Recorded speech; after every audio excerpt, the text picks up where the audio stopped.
Vamos a comenzar la clase de historia. En esta clase vamos a dar la romanización de Hispania, que tienen los contenidos comprendidos de la página 284 a la 289. Buenos alumnos, esta clase va a ser un poquillo más durilla porque vamos a ver sobre todo textos de fuente primaria, porque quiero que vean cómo los romanos y a través de esas fuentes primarias nosotros hemos construido la historia, ¿de acuerdo? Esas fuentes primarias van a narrar diferentes aspectos que vamos a dar en esta clase, ya sea la agricultura, ya sea cómo se expandió la cultura con el latín, con el derecho romano, o como aspectos como la minería o el sistema de villa romano. Entonces, para comenzar, yo digo que es nuestra última clase de historia, vamos a comenzar ya con la geografía. Aquí terminamos, esta es la última clase, tienen que hacer un nuevo dossier que es puntuable y ya comenzamos, ya después de Semana Santa, comenzamos con la geografía. Empiezo a narrar un pequeño texto de Estrabón, que era un geógrafo romano, de cómo le llamaban a la Hispania los romanos, ¿de acuerdo? Es del libro 7 de su libro de geografía, del libro 3, perdón. Es inagotable, asimismo, la riqueza en ganado de toda especie y en caza, siendo en cambio raras las alimañas, con excepción de los lebratos zapadores, que algunos llaman levérides. ¿Qué son estas levérides?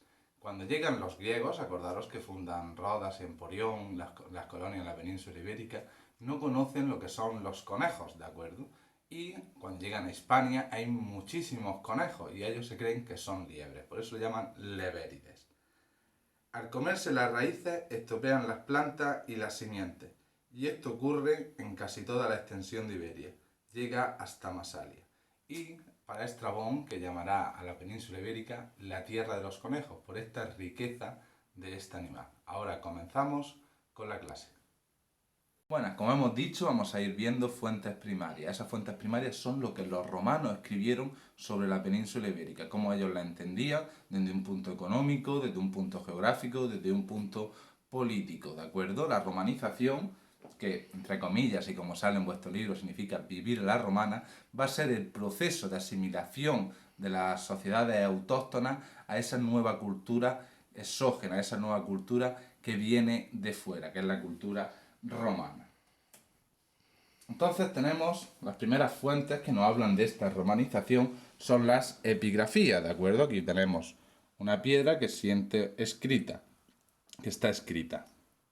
Y esta estela, esta epigrafía, dice así: Lucio Emilio, hijo de Lucio, imperator, decretó que los siervos de Asta era un autóctono, que habitaban en la Turris, la Escutana, fueron libres y mandó que poseyeran y conservaran ciudad y territorio mientras el pueblo y el senado romano lo quisieran, dado el campamento el día 12º antes de las calendas de febrero, 19 de febrero de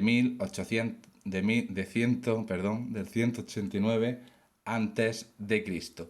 Aquí tenemos las primeras interacciones entre romanos y pueblos autóctonos, que empiezan a confluir, empiezan ya a tener una relación cercana entre ellos. Aquellos que favorecieron dentro de las guerras púnicas a los romanos, pues les empezaron a dar unos ciertos privilegios, unos ciertos acercamientos hacia su cultura. Continuamos más adelante. Con el paso del tiempo, esos autóctonos se van a ir cada vez más intentando poseer, intentando quedarse dentro del sistema romano.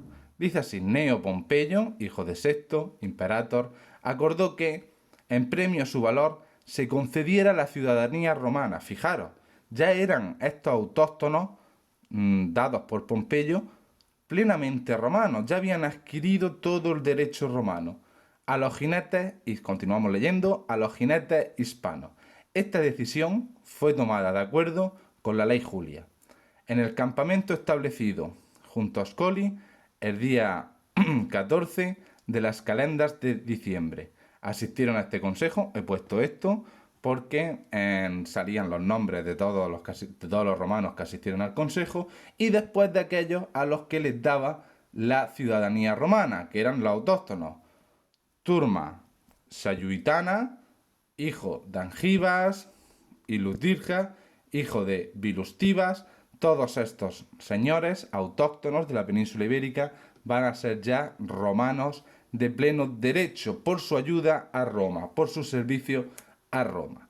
También dentro de Almería tenemos, ya con el paso del tiempo, hemos visto una cuando los romanos llegan, otra ya cuando los romanos tienen casi toda la península ibérica conquistada, y ahora tenemos una ya de cuando la península ibérica es plenamente romana, que es en Murgi, en el Ejido, muy cerca de donde estamos nosotros. Y dice así: al emperador César Trajano Adriano Augusto, pontífice máximo, hijo del divino Trajano Pártico, nieto del divino Nerma, en su 14ª potestad tribunicia, y tercer consulado, padre de la patria, la magna ciudad de Murgi. ¿De acuerdo? ¿Qué está haciendo esto? Al emperador Adriano, que lo vimos, que pertenecía a la dinastía antonina, la dinastía hispánica, le rinden homenaje en la ciudad de Murgia, es decir, le hace un monumento conmemorativo a la figura del emperador. Aquí tenemos ya una verdadera romanización. Hemos visto desde los primeros contactos, en el primer texto, que se acercan los romanos, los autóctonos, uno donde ya les conceden con el paso del tiempo su ciudadanía romana, y otro ya donde son plenamente romanos y hacen ese culto al emperador que vimos hace 2 temas. Esa romanización, ese vivir a la romana, se va a basar en 3 factores normales, en 3 factores principales, perdón. Uno es la lengua latina, la cual van a adquirir todos los autóctonos. Otro es el derecho romano. ¿Qué era el derecho romano? Vimos para qué servían las leyes. Donde había ley no predominaba la ley del más fuerte, no predominaba la ley de aquel que podía imponerse mediante las armas, sino que era un conjunto de directrices que ayudaban a los ciudadanos a convivir entre ellos. Y por último, pues le van a dar su calendario, sus números y toda su filosofía y ciencia, como vimos en el tema pasado. El derecho romano. Aquí tenemos un texto que me gusta mucho, ¿de acuerdo? Vemos, esta es hecha en bronce, las leyes de la ciudad de Urso, ¿de acuerdo? La ciudad Urso estaría muy cerca de Sevilla, lo que sería la actual Osuna. Urso puede también traducirse como oso, ¿de acuerdo? Por lo tanto, fijaros, en el Guadalquivir seguramente habría osos, ¿de acuerdo? Dice así: cualquier munitio que los decuriones de esta colonia hayan decretado, si están presentes la mayor parte de ellos cuando se decida este asunto, podrá llevarse a cabo mientras que se termine para púberes trabajos de no más de 5 días cada año, y para los que posean animales de carga, no más de 3 días por animal. Los ediles que hayan entonces presidirán, de acuerdo con el decreto de los decuriones, este munitio, según hayan juzgado los decuriones. Así velarán los ediles de que se cumpla el pago del amunitio, mientras no se exija forzosamente el trabajo de aquel que sea menor de 14 años o mayor de 60. Quien tenga una casa o tierra en esta colonia o dentro de los límites de ella y no sea colono de esta colonia, estará obligado a la misma munitio como si lo fuera. Aquí tenemos un municipio, ¿de acuerdo? Una ley para ayudar en caso de que en el municipio necesitase un acueducto, pues está diciendo todas las leyes que tienen que cumplir cada ciudadano para contribuir con esa nueva colonia, para contribuir con el ciudadano. Se establecen unas leyes para restablecer o para realizar infraestructura y se acuerda lo que debe de realizar cada ciudadano. Edil van a ser como los concejales de hoy en día, como los alcaldes, aquellos que se encargan de llevar la administración del municipio. Segundo, tenemos el latín. Os he dicho en varias clases que el latín no es que el castellano, perdón, el francés, el italiano, el rumano, no son nada más y nada menos que latín mal hablado. ¿De acuerdo? El latín, con el paso del tiempo, fue desfigurándose y aparecieron estos idiomas. Del latín proviene el español, el portugués, el catalán, el gallego, el francés, el provenzano, el italiano, el sardo y el rumano, ¿de acuerdo? Son todos los idiomas que es donde estuvo el Imperio Romano y que siguieron perteneciendo a esa cultura, a esa herencia que nos dejaron los romanos. Aquí he puesto un libro de un latinista, de Emilio del Río, se llama Latin Lovers, os recomiendo que leáis el libro, que es cómo el lenguaje del latín está sumamente presente en nuestra vida, ¿de acuerdo? Y leyendo a Del Río, hizo hace poco una pequeña exposición, Radio Nacional de España, y hablaba sobre un término que me gusta mucho, que es también el signo, es también el lema de la ciudad de París, que dice así: Fluctúa nex mergitur. ¿Qué significa eso? Dice, golpeada por las olas, pero no sumergida. Y fijaros, ese lema de París, esa frase tan romana, golpeada por las olas, pero no sumergida, es lo que tenemos hoy en día, ¿de acuerdo? Hoy estamos siendo golpeados por una pandemia, pero no nos podemos sumergir. No podemos caer en el desaliento, sino que tenemos que ser fuertes, tenemos que ayudar a todos en todo lo que esté en nuestra mano, ¿de acuerdo? Y ahora los números romanos, ¿de acuerdo? Vamos a dar un poco lo que son los números romanos, que tenéis un ejercicio en el dossier, ¿de acuerdo? La I, que sería una I mayúscula, es 1, la V es el 5, la X es el 10, la L es 50, C 100, D 500 y M 1000. ¿Cuál es el problema? Que los números romanos son un poco complejitos. Es decir, el 3 son 3 Is, es sumativo. 3 veces 1, ¿de acuerdo? 3. ¿Qué sería el 40? Ahora aquí tenemos un pequeño problema, porque el 40 tenemos 50, aquí lo tenemos, y tenemos X, 10. ¿Qué sucede? Que cuando se pone detrás de la letra del 50, resta, y así se hace el 40. Es decir, ahora tenemos una sumativa y otra restativa. La primera es la sumativa de 3. Y 40 se forma con 50 menos 10, ¿de acuerdo? Por ejemplo, 84, que es un numerito más complejo, porque tiene ambas. Primero, se suma, es decir, tenemos 50 y 3 veces 10. Eso sería 80, ¿de acuerdo? L y 3X sería 80. ¿Y entonces cómo hacemos 84? Pues 5 menos 1, ¿de acuerdo? Tienen ustedes un ejercicio, no es complejo, ¿de acuerdo? Unos números se van sumando y otros se van restando. Así entendían los romanos que era el lenguaje, los números. Ahora vamos a las actividades agrícolas.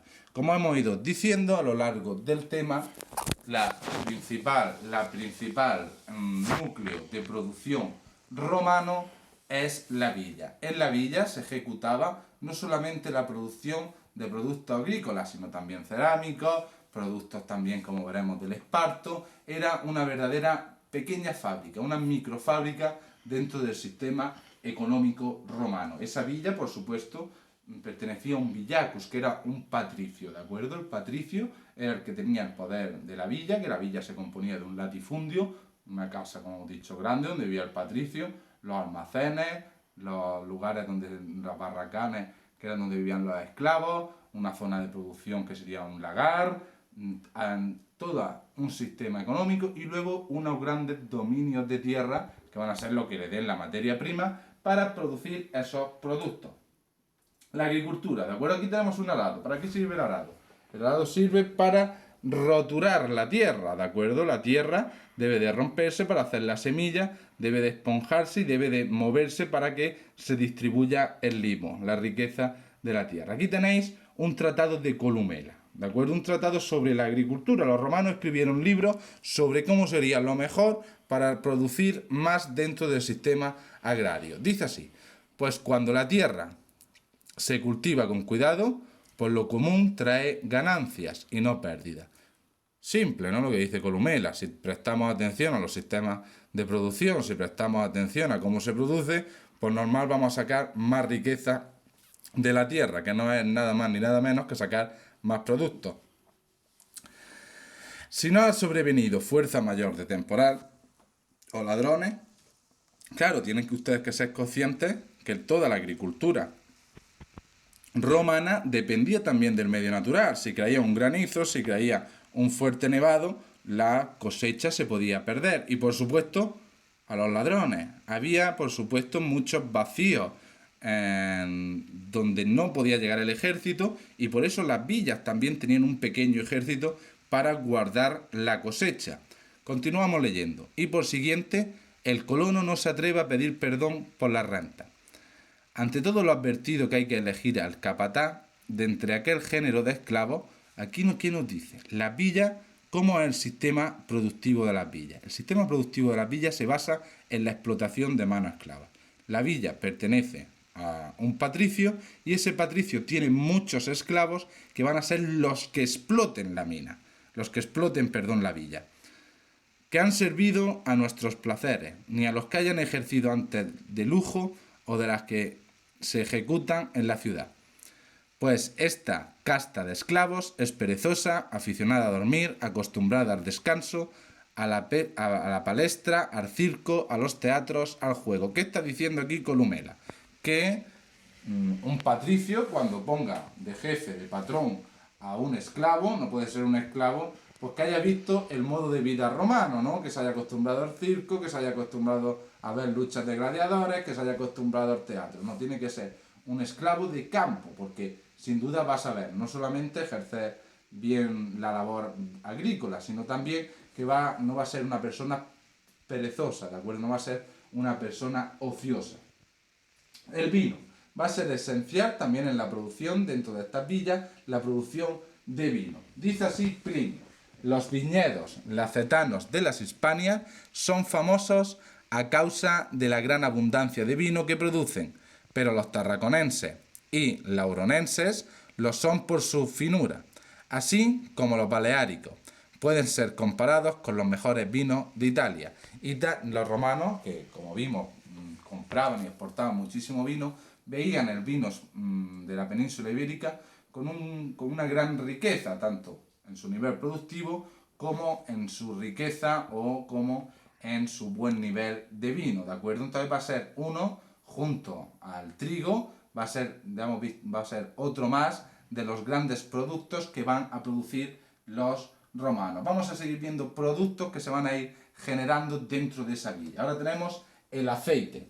Dice Plinio así, en su Historia Natural: en la calidad del aceite, la primacía la tiene Italia. Es decir, para ellos, para los romanos, el mejor aceite era el que se realizaba en los olivares y en las villas italianas, en todo el orbe de la tierra.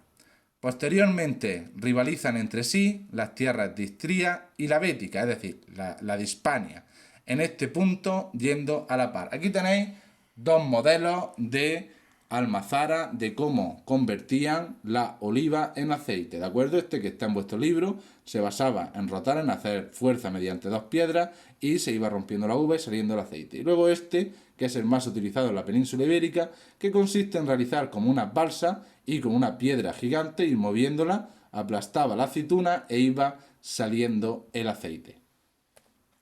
Luego tenemos también la producción de árboles, ¿de acuerdo? Y aquí hay un texto que quiero que viráis ya cómo se van desarrollando enormemente las técnicas agrícolas. Dice así Plinio también en su Historia Natural: recientemente en la Bética se ha hecho un injerto. Fijaros, ya empezaban a probar a mezclar determinados árboles para crear nuevos productos. Eso nos dice dos cosas. Uno, que ya tienen técnicas avanzadas de agricultura, y otra, que quieren meter nuevos productos en el mercado para sacar más beneficios. Un injerto de ciruelo en manzano, dando un producto que se llama manila. También se ha injertado el almendro, obteniéndose la amigdalina, el hueso que contiene en su interior una verdadera almendra, ¿de acuerdo? Aquí tenéis la amigdalina. Y, por supuesto, uno de los productos estrella de la península ibérica es el esparto, muy almeriense, por supuesto. El esparto trátase de una hierba que crece espontáneamente y no puede sembrarse. El Hispania Citerior se encuentra en una zona de la Cartaginense, ¿de acuerdo? Que sería la zona donde nosotros vivimos. Y no en toda, solo en parte, dando donde lo hace inclusivamente en las montañas. Los campesinos confeccionan con él sus lechos, es decir, sus camas, su fuego. Se dice hacho, ¿de acuerdo? En castellano se decía hacho. Cogían un trozo de esparto y servía para alumbrarse. Su antorcha, sus calzados, los pastores hacen sus vestidos, ¿de acuerdo? El esparto se utilizaba de muy diferente forma. Esta es la planta del esparto, esto es haciendo pleita y se hacen muy diferentes objetos como puede ser este cinturón, ¿de acuerdo? Y la villa de Noeda. Al final ya del imperio, las villas van concentrando un gran poder. Ese patricio cada vez tiene más poder. Incluso empieza a hacer su ejército propio. Hace muy poco, hace un año, se descubrió muy cerca de Cuenca la villa de Noeda, que es una villa sumamente rica donde el patricio acumulaba gran poder. Se traía incluso vino de Siria. Fijaros, para pagar el vino de Siria, el nivel de poder que tenía. ¿Y cómo plasmaba ese poder? Pues bueno, hay 291 metros, que es un espacio enorme, con mosaicos, con lo que costaba hacer un mosaico, ¿de acuerdo? Era su forma artística de mostrar su poder, de mostrar su predominio económico y político. Ahora tenemos la minería. Los romanos, en la península ibérica, Hispania, era un lugar muy rico, tanto en mercurio como en plata, como en oro. Y los romanos se van a dedicar a esquilmar, a hacer todo un sistema de minería para explotar y sacar todo el mineral de la península ibérica. Plinio lo dice así, Estrabón en su geografía lo dice así. Polibio, al mencionar las minas de plata de los alrededores de Cartago, dicen que son muy grandes, que se hallan a unos 20 estadios de la ciudad, que tienen una periferia de 400 hectáreas, y que en ella trabajan 40.000 hombres, que proporcionan entonces al Estado romano 25.000 dracmas diarios. Fijaros la riqueza que le da al Imperio Romano, pero no solamente eso. Fijaros cuántos trabajadores, por supuesto, mano esclava, trabajan en las minas. Las condiciones de las minas eran unas condiciones sumamente duras, ¿de acuerdo? Sobre todo para los esclavos, que era la principal modo de extracción de ese mineral. El oro, ¿de acuerdo? Va a ser otro, en Plinio, en Historia Natural lo vemos, va a ser sin duda otro de los grandes minerales que se van a dedicar los romanos. Y decía así, el oro obtenido por la rugia no se funde, es ya oro. Fijaros la riqueza en el nivel mineral que tiene el oro, que no hace falta quitarle la escoria, quitarle lo que está mezclado con otros metales, sino que el oro ya sale per se hecho mineral ya de oro, es ya oro. Se encuentra en masa en los pozos, que pesan más de 10 libras. Llaman a estas masas palagae. Otros les dicen palacurnae. Y otros, y cuando es pequeña, la llaman balux. Según opinión de algunos, astúrica, es decir, lo que sería hoy en día Asturias, galaica, lo que sería Galicia, y lusitania, que sería hoy en día parte de Portugal y parte de Castilla, suministran un procedimiento de 20.000 libras de oro al año, pero la producción de astúrica es la más abundante. No hay parte alguna en la tierra donde se da esta fertilidad durante tantos siglos. Fijaros el nivel de riqueza que tenían las minas de Asturias. Ahora tenemos la industria de Galum. Los romanos también van a ir produciendo toda una serie de manufacturas que van a ir importándolas, van a ir comerciando con ellas. Una es el galum. El galum, que se basa en una salsa de pescado, va a ser muy conocida y muy extendida por el mundo romano. El garum, se lo echaban los romanos por su tostada, se la comía. Era una salsa muy apreciada dentro de todo el imperio romano. Dentro de estos cubículos van a ser donde se realicen esos procesos de salazón de los pescados y del garum, ¿de acuerdo? Fijaros, está en Torre García. Esta es de Almuñécar, pero esta está en Torre García, muy cerca de donde nosotros estamos. Sigillata hispánica. Es sin duda una de las piezas cerámicas más ricas y más queridas dentro del Imperio Romano por su nivel, sin duda por su nivel artístico y su nivel de cocción. Aquí, si os fijáis, tenéis lucha de gladiadores, ¿de acuerdo? Y por último lo vimos en el Museo de Almería, ¿os acordáis en la visita que hicimos?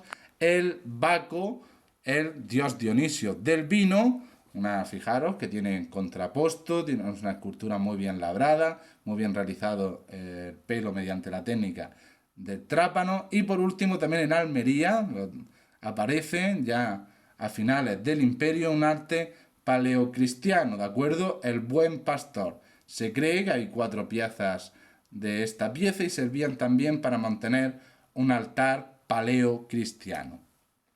Con esto doy por finalizada ya el tema de historia, damos por finalizada la materia de historia, tenéis un dossier que hacer, que es puntuable, y ya después de Semana Santa, ese lunes después de Semana Santa, comenzamos con geografía. Muchas gracias, estoy muy contento con vosotros por ir mandando los dosieres y me tenéis aquí para todo lo que yo os pueda ayudar. No salgáis de casa y respetar todas las instrucciones que ponen los comités científicos. Muchas gracias y lo que necesiten.